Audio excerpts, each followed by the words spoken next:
أعوذ بالله من الشيطان الرجيم بسم الله الرحمن الرحيم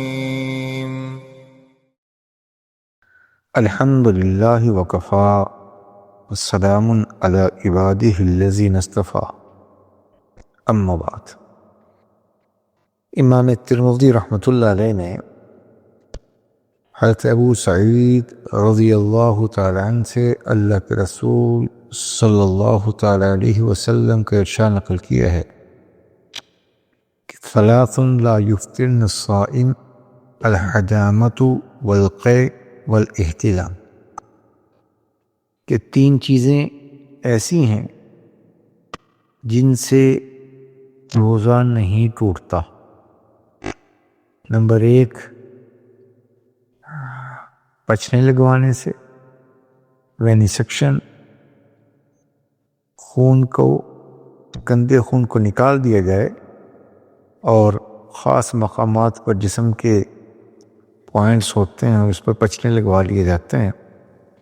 تو اس حدیث میں آپ نے فرمایا کہ پچنے لگوانے سے روزہ نہیں ٹوٹتا، بلقے اور قے سے روزہ نہیں ٹوٹتا، والاحتلام اور سونے کی حالت میں روزہ رکھ کر سو گیا، وہ سونے کی حالت میں غسل فرض ہو گیا، حضور نے فرمایا اس سے بھی روزہ نہیں ٹوٹتا۔ حجامہ یعنی خون کے نکلنا۔ معلوم یہ ہوا کہ خون کا نکلنا کسی قسم کا بھی ہو، چاہے وہ نکسیر کی صورت میں بہے، جب بلڈ ڈونیشن کی صورت میں ہو، یا وینیسیکشن یا فسد کھلوائی ہو، یا خون کا عطیہ دیا ہو،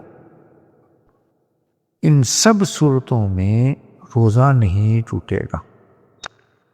ہاں، یہ ایک الگ سے بحث ہے کہ اگر کسی شخص کو یہ قوی احتمال ہو کہ خون نکلنے سے طبیعت میں روزے کا تحمل رکھنا مشکل ہو جائے گا اور طبیعت خراب ہوگی، تو ایسی صورت میں خون کا ڈونیشن کرنا اور عطیہ دینا روزے کی حالت میں مکروہ ہوگا۔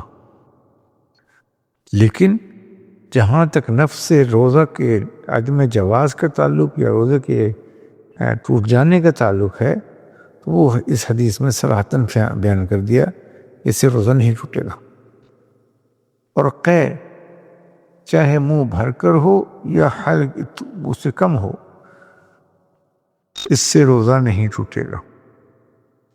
اور تیسری چیز حالت نوم میں، سوتی حالت میں روزہ رکھ کر سحری کی سو گیا اور سوتے ہوئے غسل فرض ہو گیا، تو یوں نہ سمجھے کہ غسل فرض ہوا تو روزہ بھی چلا گیا۔